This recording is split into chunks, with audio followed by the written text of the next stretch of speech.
Hello my dear friends, you're in the Military Summary channel, and this video we're going to discuss the most important events that took place during the previous 12 hours. We have lots of very interesting updates, so let's start. And first we're going to talk about the Kursk direction, where the Russians 4 days ago launched full-scale counter-offensive operation.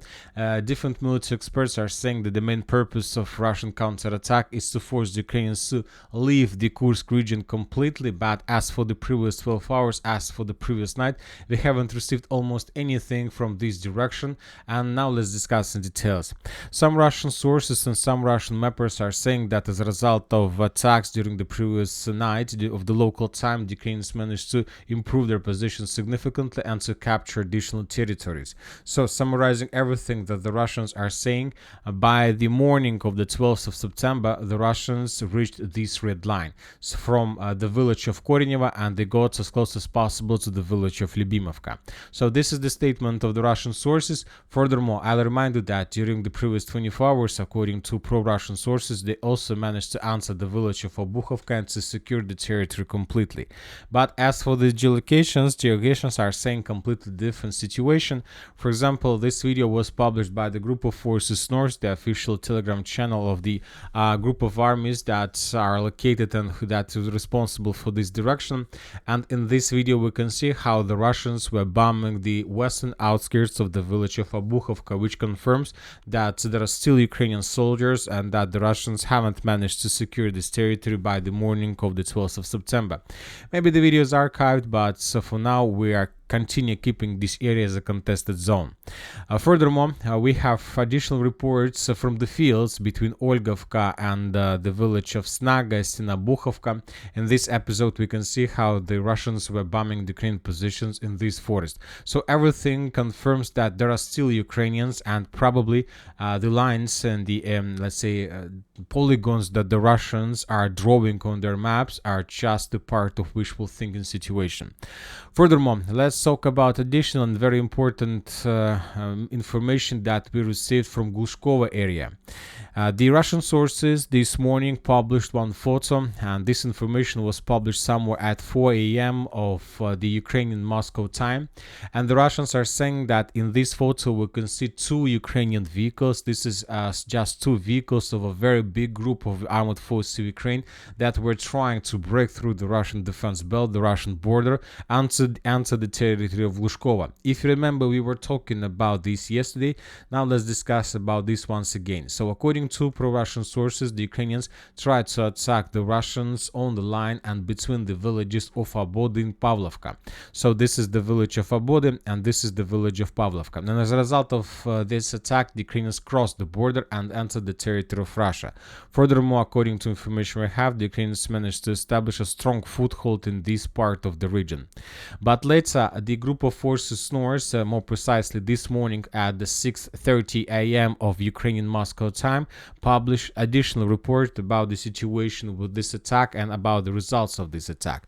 And the Russians are saying that Ukrainians were using up to 2 platoons of forces and under the support and with the support of 3 Leopard tanks, the Ukrainians from the village of Abody and from the village of Pavlovka began their own counter-offensive operation, or in this case it's just offensive operation. And the Ukrainians managed to establish the foothold in the territory of Russia. Later, then the Russians are saying that the Russians managed to introduce additional forces in the area of Ukrainian progress, in the area of Ukrainian breakthrough, and then the Russians began counterattacks. The Russians conducted up to 6 counter-offensive operations, up to 6 counterattacks on the Ukrainian positions, and as a result of these clashes, the Ukrainians lost up to 45 soldiers and 13 armored vehicles.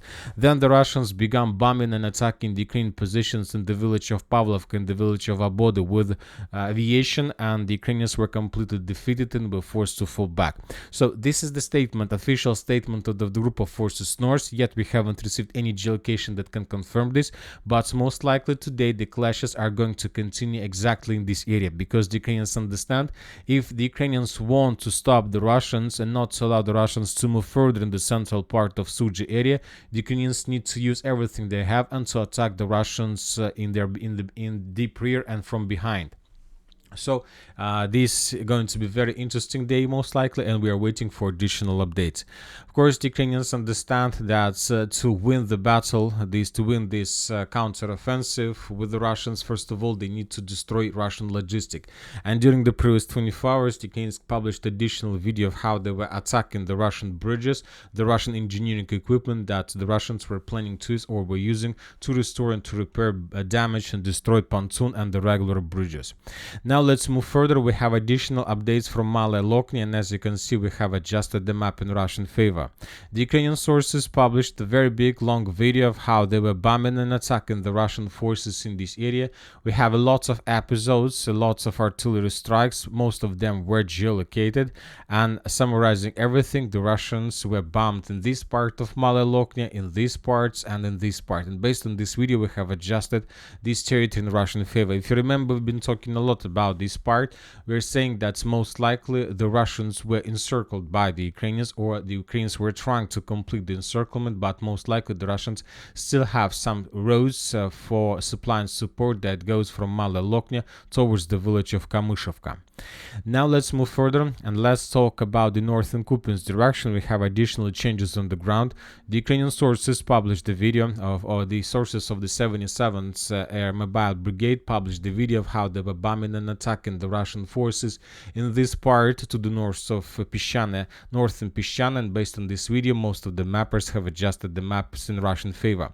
Furthermore, we start receiving first videos from the towns and the cities along the Skol River, and this video we can see the Ukrainians that were driving through the city and how the Russians were bombing the Ukrainian positions with multiple launch rocket systems. So this video confirms that the Russians are bombing this territory heavily, and most likely the line between Kivsharovka, Novosadova, Glushkovka, Kolysnikovka, and Kruglakovka is the main priority of the Russians. So the Russians will try to take these cities and these towns in the first stage of northern Kupiansk offensive operation. Now let's move further. We have small change on the ground in Kalinovka. According to pro-Ukrainian mappers, the Russians managed to improve their positions a little bit and to take under control this small tree line. Now let's talk about the Pokrovsk direction where the Russians continue their offensive operation. First, let's a few words about Ugledar direction. According to information we haven't received almost anything.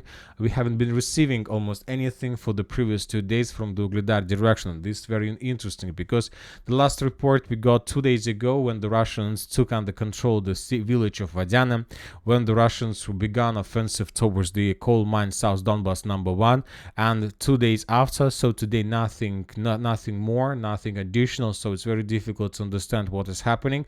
Most likely there are very heavy clashes, and maybe today we're going to receive additional updates. As for the original Pokrovsk direction, the Ukrainians continue retreating and continue abandoning their positions in Nivoyska artillery pocket.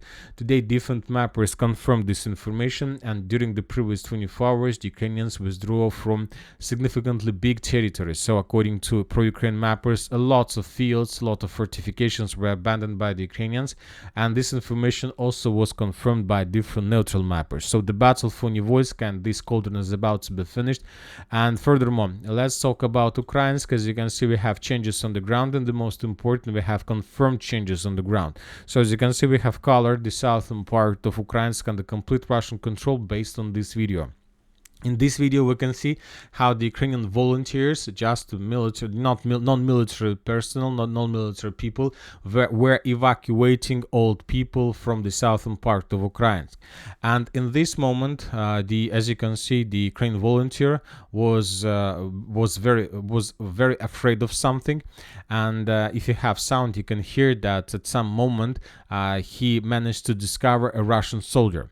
And if we go to this episode, this is the Russian soldier. Maybe we will be able to see him. He was staying behind the car. It's so very difficult to see him with this quality, but this is it. This is the Russian soldier, and they managed to discover Russian soldier. This is it. And the Russian soldier asked the Ukrainians, who are them? What are they doing? And the Ukrainians are saying that we are the volunteers that are evacuating people from the city of Kursk because of the very heavy clashes. We are evacuating old people because they don't have anybody who can help them. And the Russian soldier told them conclusion that they need to run from this area as fast as possible, and he released them. So this video made a lot of shock, not just among the Russians but also among the Ukrainians, because nobody expected that Russian soldier, stormtrooper will not attack the volunteer, will not destroy the volunteer vehicle. He came to these positions, to this area, he investigated everything, he got necessary information and made important conclusions, and he released civilians, he released volunteers, despite the fact that the volunteers were using the military car with the military signs on it. And this video shocked a lot of people, either from the Ukrainian side and from the Russian side. And many people made a conclusion that most likely, if it was Ukrainian soldier, most likely Ukrainian soldier could attack the Russian volunteers or something like this. So very interesting situation. This episode took place exactly in this point, and based on this video we have adjusted the map because we have 100% proofs of the Russian presence exactly in this area. Furthermore, as for different mappers, we have additional changes on the ground. Ukrainsk is already semi-encircled. This information is confirmed by pro-Ukraine mappers Deep State. And furthermore, the Russians answered the city of Ukrainsk from the third place, and this is the area between the northern part of Lisovka and the northern part of Ukrainsk. Now let's move further. We have adjusted map in Marinovka area back under Ukraine control. It's very interesting and very difficult story. First, we had the video how the Ukrainians were attacking the Russian positions along this tree line, and based on this video we made the conclusion that most likely the Marinovka that is located behind the Russian edge positions were already captured by the Russians. But later we got additional report from pro-Ukrainian mappers Deep State. They confirm additional progress by the Russians, but they confirmed just the progress without taking under control. So according to Deep State, the Marinovka was semi-encircled. And today we got the video how the Russians were FPV droning the Ukrainian forces in the northern part of the village, which confirms that most likely the village is still under complete Ukraine control, but most likely the village is already encircled by the Russians. So maybe tomorrow we will adjust the map once again, but it's very important to stick to the reality. Now let's talk further. Let's move to the Novogrodovka direction. We start receiving additional updates from the village of Lisovka and Sukhoy Yar. The Russian sources are saying that the village of Lisovka and the village of Sukhoy Yar were captured by the Russians. We're talking about these two territories. I have some doubts whether the Russians were able to take under control such big villages. They're not so big when talking about the population, but when talking about square kilometers, they are very long, telling the truth. And today we got a report from pro-Ukrainian mappers. They confirm additional progress of the Russians, but they confirmed that the Russians just entered the village of Lisovka, but obviously the Russians haven't managed to take under control the entire settlement. So this is the situation. Now let's talk about the political and key events. We continue to receive very difficult, very interesting reports, and sometimes very opposite. According to information we have, Downing Street said that there was no changes in our position on the use of the Storm Shadow missiles in Russia, but added that government always listened to Ukraine concerns. So the spokeswoman added, our position hasn't changed, but we will always continue to listen to Ukraine. So according to information we have, no deep strike on Russian territory for now, and this information was stated and confirmed by the Minister of the Foreign Affairs. But later, just a few hours later, the Guardian confirmed that United Kingdom authorized Ukraine to attack a territory of Russian Federation with these missiles, and now we have the map of possible range of where exactly and which kind of military objects the Ukrainians are able to hit. Furthermore, we have report that the Antony Blinken promised additional military support, military help to Ukraine. Around 717 millions will be transferred to Ukraine as additional financial help to support the Ukraine as a state, as a government, as a state. Zelensky continued wishful thinking about the victory plan. He said that victory plan provides for a serious strengthening of Ukraine and will have psychological and political influence to Russia to force Russia to end the war. So this is the situation. This is the things and the reality he's living in. Furthermore, furthermore, it's very important to understand that Zelensky was planning and still planning in 2 days to have a meeting with Joe Biden personally, and he promised that he will provide Joe Biden a detailed plan about the attacks on the territory of Russia. And he's saying not that I am planning, he's saying that I am going to have, and we will have 100% sure. But later, Anthony Blinken stated that Biden doesn't know anything about this meeting, and Biden is not going to have meeting with anybody from Ukraine within the next 2 days. And that's it for the short video. Military Summary channel reminds we condemn any violence in the world. Thank you for watching. Subscribe to my channel, put your likes to my Patreon, and have a good day. Bye bye.